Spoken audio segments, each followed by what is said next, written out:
the husband I had loved for 11 years said to me, "Let's get a divorce. I want to give her a proper status." The next day, we went to the Civil Affairs Bureau. From that day on, he never came home again. All I saw were endless updates of them together, shared on his social media. As for me, I gave up helping with his company in every way, just to see how far he could go on his own. Main story: the sky was a clear blue, the sun shone warmly, and the breeze was gentle. Mason and I walked into the Civil Affairs Bureau together. When the breeze tousled my hair, he instinctively raised his hand to tidy it for me. Seeing this scene, the staff at the marriage registration desk invited us to take a seat. "Sorry, we're here to file for divorce." Hearing my words, the staff widened their eyes, exchanging glances in surprise. Led into a separate office, the clerk asked about the reason for our divorce. Mason pressed his lips together,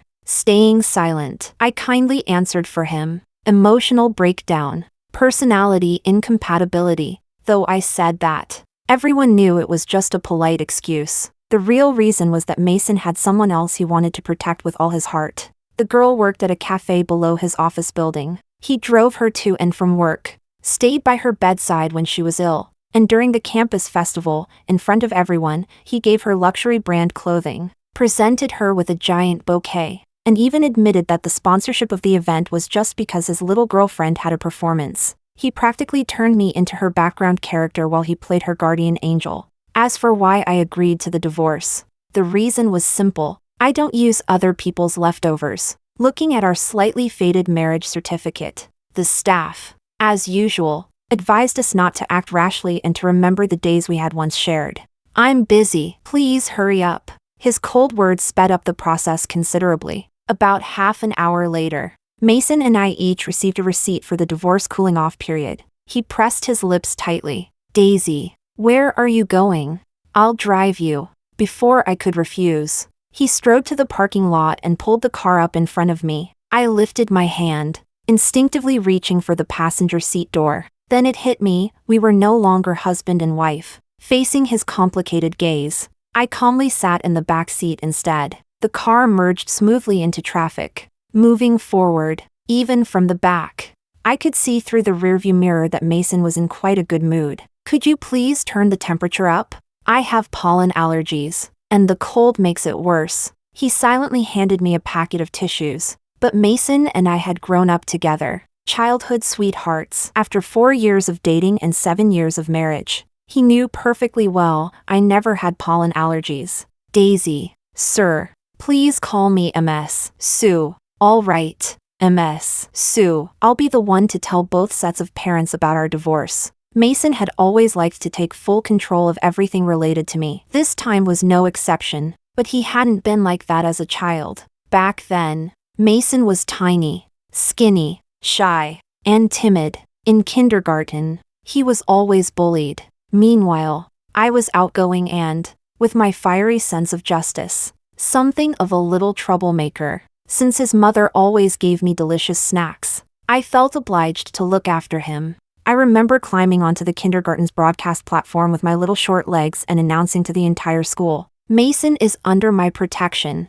Only then did Mason make it through those years safely, slowly growing into the school heartthrob in middle and high school. Although I was a girl, I always treated Mason as if he were my sworn brother. But he pestered me every day to tutor him in math, insisting that I had to go to the same university with him. In the end, I really did as he wished and enrolled in the same school. He became the heartthrob of University A, and also turned into the biggest obstacle in my love life. With him around, no matter how beautiful or cheerful I was, no matter how many friends I had, not a single boy dared to approach me, let alone confess his feelings, throughout those 4 years. On graduation day, Mason took me to the university's Science and Technology Hall. Thanks to his student council friends, all the lights in the building were turned off, leaving only the vast, dazzling starry sky display lit up just for me. He held my hand, and I could feel the sweat in his palm. "Daisy, will you marry me? I swear on my life, I will treat you well for the rest of my days." At that time, I didn't hesitate at all. But today, facing Mason, I rejected him without a second thought. "Mr. Mason, That's my business. Please don't trouble yourself, I'll handle it. My overly polite and distant tone made Mason frown unconsciously. After a moment of silence in the car, he asked with a half-smile how I planned to explain things to our parents. When I stayed quiet, Mason let out a mocking laugh. Daisy, don't tell me you're regretting this. Only then did I finally lift my gaze from my phone to look at him.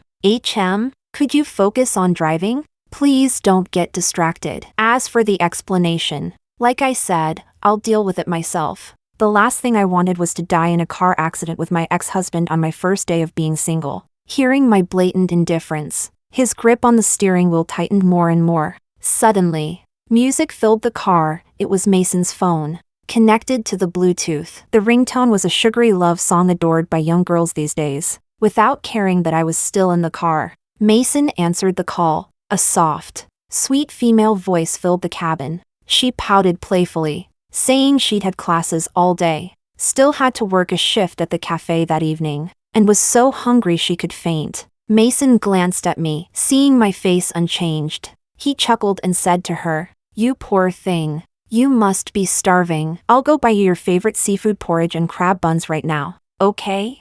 The two of them cooed at each other until the call ended. Without needing him to say anything, I pointed at the intersection ahead. "Just let me out at the corner." The black car pulled over. The moment I stepped out, I hurried away as if I couldn't wait to escape. Only after the car drove out of sight did I clutch my stomach, drenched in cold sweat, nearly collapsing on the sidewalk. 2 months ago, Mason had called to say he'd forgotten an important document. I grabbed it and drove toward his office. On the way, a speeding truck overturned while braking, crashing into my car. I survived by sheer luck, but my left leg was shattered by the force. In agony and terrified of permanent damage, I called Mason countless times through my tears, but his phone was turned off the whole time. Later, I learned the truth, because that girl had once mentioned she'd never seen pigeons in France. Mason had immediately bought tickets to Paris. He spent an entire week vacationing with her there, fearing my parents would worry.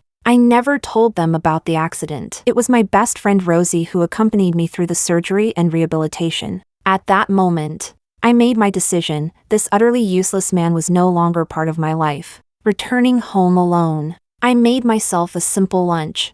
I had just finished eating and was cleaning up when Rosie's message popped up. "Daisy, you're not even officially divorced yet, and Mason is already shamelessly flaunting his affair in public."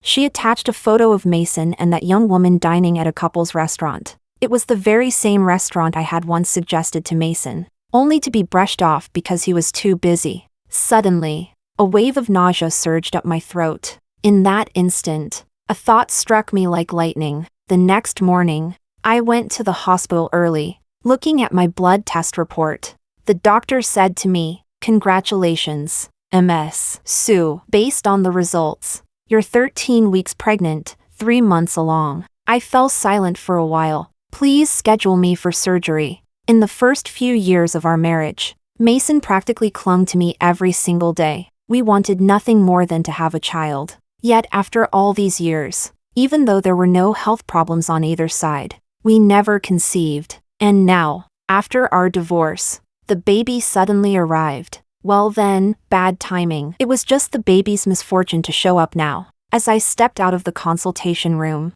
I suddenly saw Mason and his little darling Iris standing at the door. My hand tightened sharply around my bag. Could it be, before our divorce was even finalized, Iris was already pregnant? The moment Iris saw me, her first instinct was to hide behind Mason, as if I'd end her life with one step. And when Mason noticed the fury written all over my face, he surely thought I had followed them here. "What are you doing here?" Before I could reply, he continued without pause. "Daisy, let's separate peacefully. Iris isn't in good health. If you stalk me like this, you'll only scare her." Hearing those words, I knew my suspicion was correct. "Open your eyes. I was here first. And besides, this is the OBGYN department. Don't tell me your little girlfriend is pregnant." "Mason, don't forget, we're not divorced yet." With that, I turned to leave, but just then, someone called my name from behind. I looked back to see a handsome man in a white coat walking straight toward me. Mason's eyes instantly grew colder. "Who is he? How do you know each other?" The man ignored Mason's interrogation entirely. He came right up to me, concerned about my injuries, asking how my rehabilitation was going. I smiled faintly. Thanks to Dr. Bye. I can basically walk normally now. Suddenly, Mason stepped forward, grabbing my shoulders. Rehabilitation? Didn't you just have a minor scrape? Why would you need rehab? Mason had only heard from his secretary that I'd been injured, and assumed it was nothing serious. He had never once considered that I might have been gravely hurt. If he had cared enough to notice how long I stayed in the hospital, or simply observed how I walked, he would have realized my injuries were far from minor. But ever since my accident, he had either been buried in work or spending sweet, intimate time with Iris. He had no energy left to notice me. My leg has nothing to do with you, I said coldly. Don't forget, we're already divorcing. At that, Mason's face darkened visibly, and right then, Iris inexplicably began crying and pleading with me. She sobbed pitifully, making it seem as if I were the aggressive mistress. Daisy, sister, I've always wanted to apologize to you. I've always told Mason to cherish you, to treat you well. Everything turning out like this is all my fault. No matter if you want to hit me, scold me, or do whatever you want to me,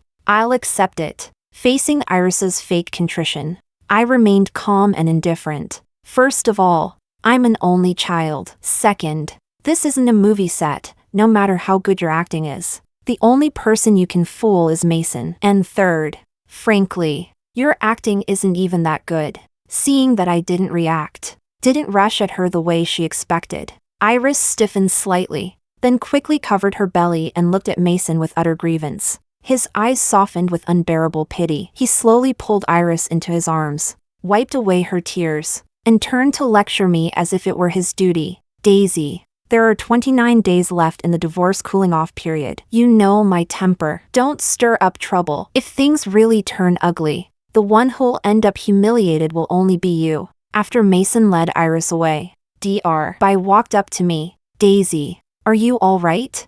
People are like this. When you face everything alone, you feel nothing. But the moment someone shows concern, you can't help but feel overwhelmed with grievance. Exhaustion written all over my face. I looked at Dr. Bye. Can I ask you for a favor?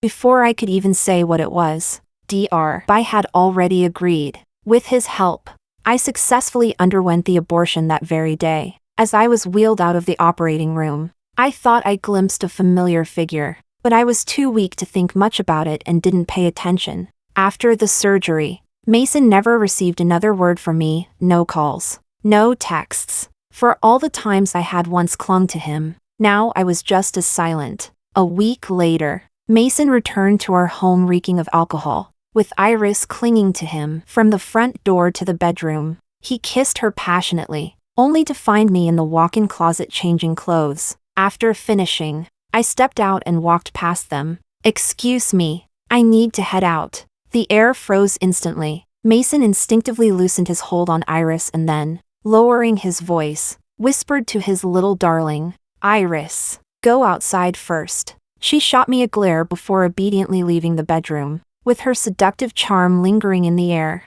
Mason silently moved behind me while I was choosing a bag. His arms suddenly stretched forward, trapping me between the wardrobe and him. Daisy, dress like this at night, you're not off to meet some random guy, are you? Who would have thought a woman I discarded could still be so popular? Like this? Like that? A blouse and a short skirt, clothes you see everywhere on the street. But in his mouth, it became something dirty. And a discarded shoe? Truly, what a lowlife. When had this man become so shameless? How had I never noticed before?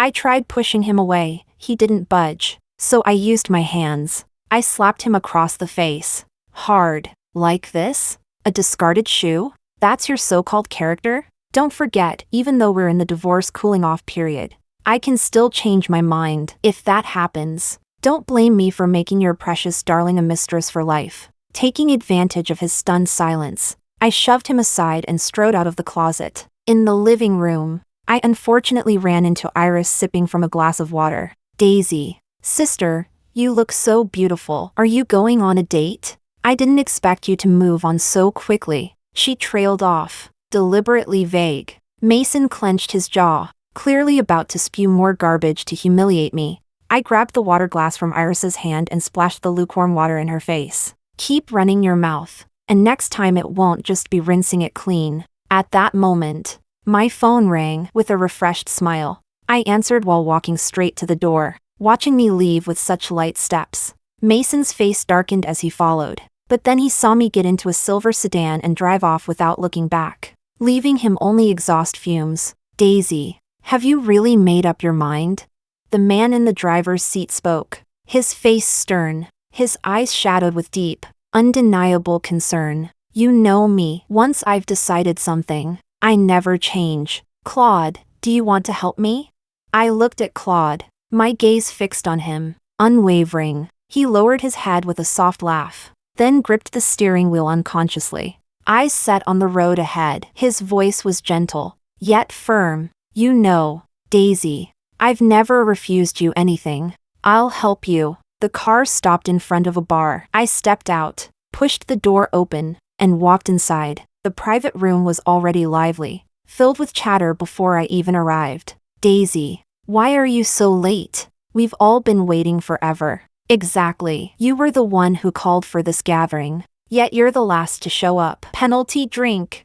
I entered with ease, sat down naturally, and agreed to the forfeit without hesitation. These people were my capital, my network. They were also the reason Mason's company had managed to grow. This room was filled with friends I had maintained over the years. Some I'd known since middle or high school. Others I'd met later, when Mason first started his business in college. But there was one thing in common, without exception. They were all Mason's clients, his financial backers. The ones holding the purse strings. Some were past partners, others current ones. Even if they were only past collaborators, their names still carried weight in the industry, people Mason couldn't afford to offend. When the atmosphere settled, I finally voiced the reason I had called them together. Mason and I are divorced. The room instantly fell silent, leaving only the background music playing. Fittingly, the song had just reached the line, "Once upon a time, there was someone who loved you for a long, long time." Someone rushed to turn it off. How is that possible? You two dated for so many years, and were married for SE. Clearly, they remembered the phrase 7-year itch. I said casually, without a care, he cheated. Last week, we went to the Civil Affairs Bureau. His little bird is pregnant. The room erupted, filled with curses and words of indignation on my behalf. But I didn't care anymore. All I wanted now was to see him stripped back to the man he would have been without me. This wasn't revenge. Not really, it was curiosity. I wanted to see whether, without my help from the very beginning, he would still be so successful, or just another mediocre failure.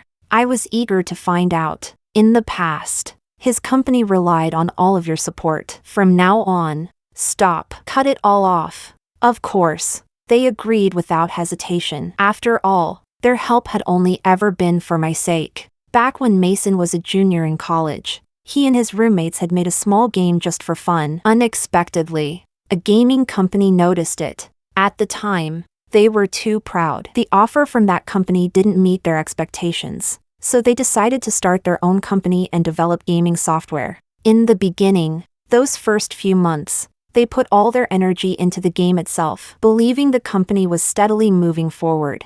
Everything seemed smooth, but once the game was nearly finished, problems came one after another. To make a profit, they needed marketing, and they needed to get the game listed on platforms. That required professional negotiations with various companies. But Mason and his friends were all typical engineering geeks. Asking them to negotiate with clients was like asking for their lives. During that time, Mason wore a frown every day. Even though he tried his best to hide his emotions from me, I could still clearly see his restlessness and anxiety. I couldn't stand to watch him worry himself sick day after day. So I told him, just focus on developing the game. I'll take care of the rest. At first, Mason refused. He thought he could handle it all himself. He even comforted me, saying he'd figure everything out and I should just wait to marry him after graduation and live as a rich wife. I didn't argue. Just let him talk. But as the company kept spending without earning anything, his anxiety only grew.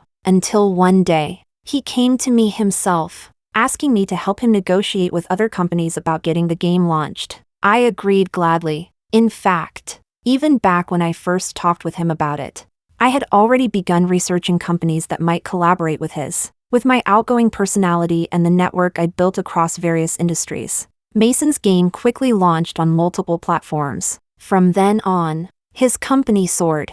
And soon, in the second year after graduation, which was also our first year of marriage, he had earned the title of Rising Star of the Internet. And from that point forward, I took charge of all his external relations, media, trending topics on Weibo, negotiations with clients. All of it was handled by me behind the scenes. After I secured his very first business deal, Mason gave me 1/6 of the company's shares. Now, the first thing I needed to do was sell those shares before my friends started pulling their support, otherwise, they'd quickly lose value. The very night word got out that I was selling, I received a call from Mason. His furious roar thundered through the phone, as if I had committed some heinous crime. "Daisy, who gave you the nerve to sell your shares without telling me? How dare you?" I idly toyed with my manicured nails and replied carelessly, "You and I are done. Why would I still involve myself in your company?"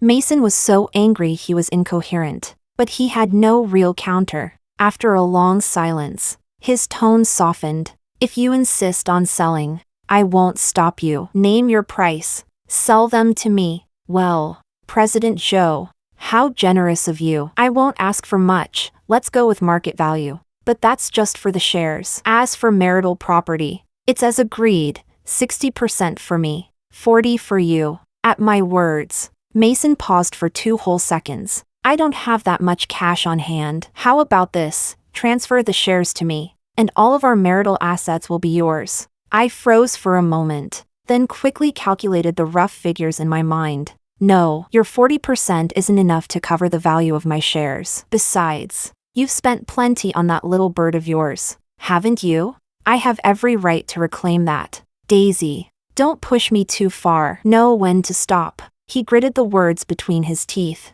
but I was unafraid. "I suggest you come up with a better offer. Otherwise, I'll sell to someone else." "Fine. In addition to all our marital assets, I'll give you the 3 luxury apartments I bought downtown before our marriage. Is that enough?"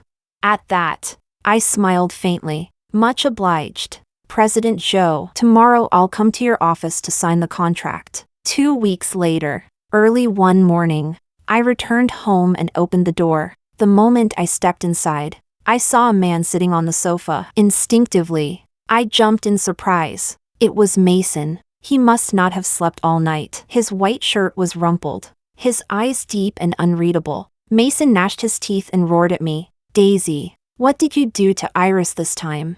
The moment he opened his mouth, his voice was hoarse and grating. Even he himself seemed startled by how it sounded. "What did I do? And even if I did anything, it has nothing to do with you anymore, does it?"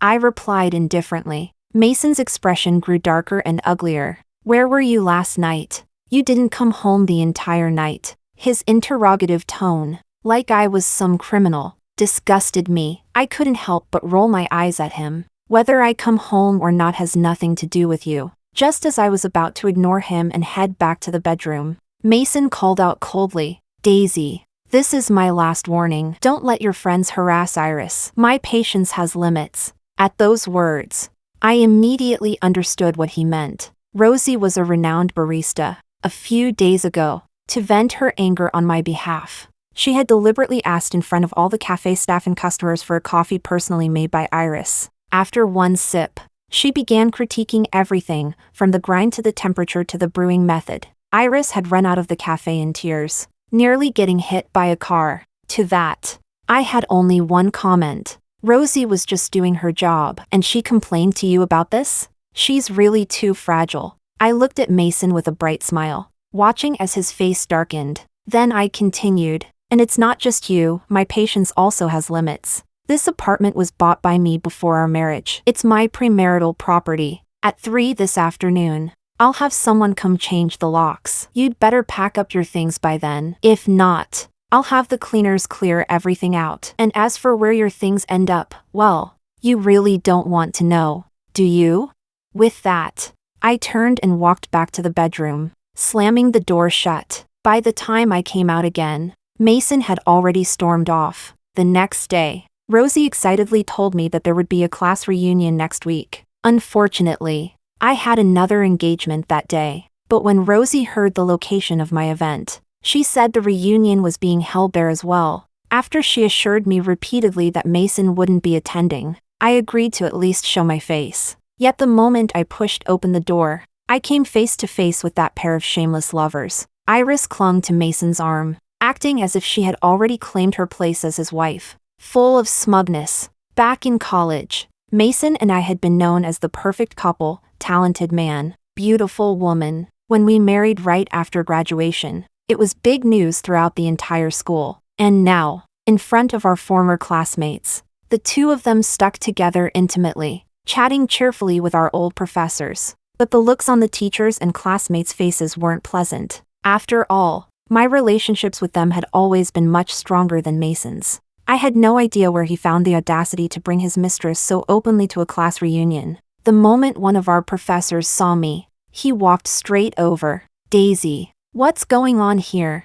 "Teacher, Mason cheated. That woman he brought, that's the one." After I found out, I filed for divorce. Right now, we're still in the cooling off period. When the teachers and classmates heard my words, they all exchanged surprised glances. Even the classmates who had just been chatting with Mason and Iris suddenly turned cold. I, however, had no so-called divorce shame. Today, I was determined to nail Mason and Iris to the pillar of disgrace and let them burn there. Mason never imagined I would say it out loud so directly. His eyes bulged with rage. Staring at me, I merely gave him a slight nod in return. Then I turned back to the teachers and classmates, laughing and chatting as if nothing had happened. When the time felt right, I excused myself politely to the teachers, since I had another engagement to attend. But just as I stepped out the door, someone grabbed my arm from behind. Turning, I saw it was Mason. "Is the company's current trouble you're doing?"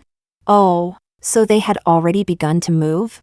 By my calculation, the cooling-off period had lasted 29 days. Tomorrow would be the 30th, the day we could collect the divorce certificate. "What does your company have to do with me? I already sold you my shares, and all the business support has been withdrawn, and now you want to pin it on me?" Mason froze for a moment, clearly not expecting me to let go of the company so easily. "I have other matters to attend to." "Oh, and tomorrow is the last day of the cooling-off period. The day after, 10 a.m. at the Civil Affairs Bureau. See you there." With that, I turned away and headed to another private room. Compared to tangling with him, making money was far more important. The moment I pushed open the door, I heard Claude calling out, "Daisy, I saved you a seat, come sit here." He leaned close to speak softly. "Why so late? Eat something quickly." Claude and I had known each other for a long time. He had gone to the same high school as Mason and me. He was 2 grades ahead of us when Mason and I were freshmen. He was already a senior. I was always sociable, and when I heard about Claude, tall, handsome, brilliant, accepted early into Q University during his junior year, I was eager to get to know this legendary heartthrob and academic star.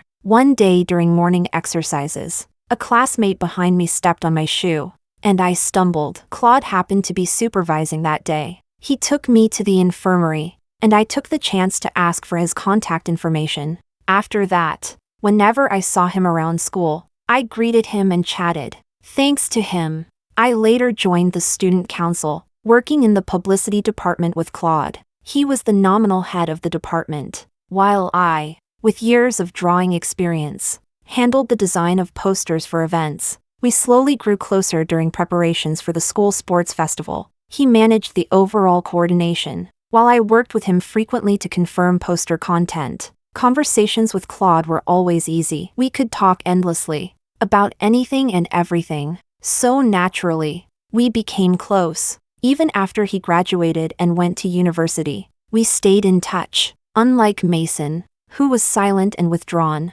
always waiting for me to start the conversation. If I didn't take the initiative, Mason might not reach out for 10 days, even half a month. Mason's so-called campus heartthrob title in high school was only passed to him after Claude had graduated. The day we went to collect the divorce certificate was much like the day we had received our marriage certificate. Early autumn, warm enough, but not cold and desolate. The temperature, the sunlight, the breeze, everything was just right. The moment we stepped out of the hall, I saw Iris waiting eagerly at the entrance. As soon as she spotted us, she rushed toward Mason, as if she hoped he would walk right back in with her and apply for a marriage certificate on the spot. I, however, walked straight toward Claude, who was waiting outside for me. When Iris saw the man waiting for me, no worse than Mason. In fact, even better, her heart grew increasingly unbalanced. Is that Daisy's new boyfriend? Just divorced, and already she has someone?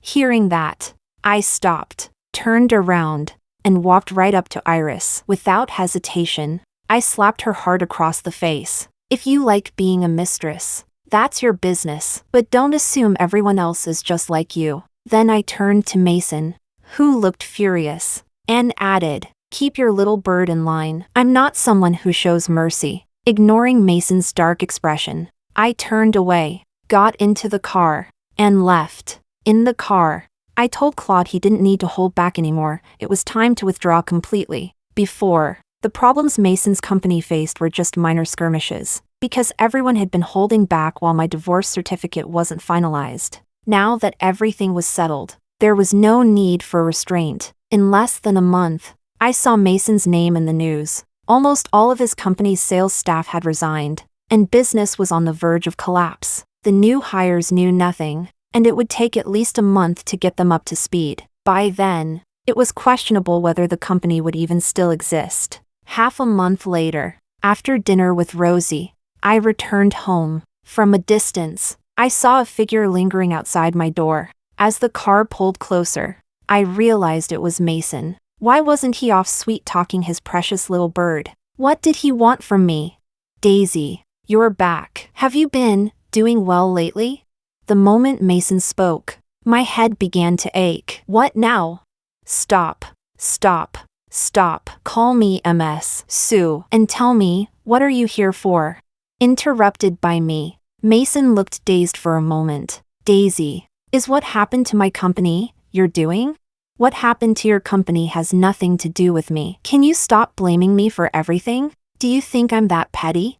Seeing the impatience on my face, Mason seemed a little flustered. Please, just go home. Ever since I sold you my shares, I haven't touched your company. If there's a problem, don't come looking for me. I opened the door to head inside, but before I could shut it, I heard Mason say, Iris broke up with me after the company fell into trouble. She took a huge sum of money and ran. She even aborted the child. I've already reported it to the police. My hand froze on the door. And what does that have to do with me? From now on, don't tell me about matters that no longer concern me. Oh, and Mason, remember the day we ran into each other at the obstetrics clinic? Guess why I was there? Mason froze for a long moment. Then, as if realizing something, his eyes reddened as he stared at me, unable to utter a single word. I closed the door, and his final words drifted in. Is it really impossible for us? What was he thinking? Things had gone this far, and he was still dreaming of reconciliation. I wasn't a masochist. From then on, I never saw Mason again. I only kept hearing news about him from others. Mason had reported Iris to the police. When she was caught, it turned out Iris was a seasoned con artist. She was sentenced to 20 years. Mason wasn't her first victim, nor her last. He was simply the one who lost the most. The games Mason had developed were pulled from platform after platform, and the losses were incalculable. The new hires couldn't secure any new platform deals either, leaving the company to wither. Investors withdrew one after another. The company faced bankruptcy. Eventually, Mason's company declared bankruptcy, and his own whereabouts became unknown. Later, I heard from Claude that Mason had returned to our old neighborhood with the last 200,000 yuan he had. He bought a cemetery plot. He erected a cenotaph for our child. No, that wasn't quite right. Our child was never born, so it couldn't be called a cenotaph. But I heard he visited the grave every day. He insisted it was a daughter, and the inscription on the tombstone bore a daughter's name. I heard his parents arranged countless blind dates for him, but whenever the women learned his last marriage ended because of his infidelity, things went nowhere. I heard Mason grew increasingly withdrawn, barely speaking a word. I heard his parents eventually moved away from the neighborhood for his sake. And then, gradually, there was no more news of Mason. 3 years after the divorce, I finally accepted Claude's pursuit. Epilogue. A year later, Claude and I were married. The wedding was lavish, though it was my second marriage. Claude didn't care in the slightest. Stop it, I'm remarried. And you're holding such a grand wedding. Aren't you afraid people will laugh at you? I tugged at his ear playfully, scolding him with a smile. Claude buried his head against me, rubbing his face against my stomach as he spoke. You may be remarried, but it's my first wedding. We'll celebrate it like a first. I'd like to see who dares to laugh. Before we were together, I never knew Claude had such a clingy, playful side. Back then, he was all the image of a mature, successful man. Why are you so spoiled? You weren't like this before. I sighed helplessly, though with a smile. Back then, we weren't together yet. I had to put on an act. But now that you're mine, why should I pretend? He said it with complete confidence. At the wedding, I thought I caught a glimpse of Mason. He stood in a corner, thin to the point of looking gaunt, wearing the suit I had bought for him back when we were still married. The suit that had once fit him perfectly now hung loosely. In his hands was a bouquet of flowers, so similar to the one he had held when he proposed to me. But when I looked again, there was nothing there. Perhaps I had imagined it.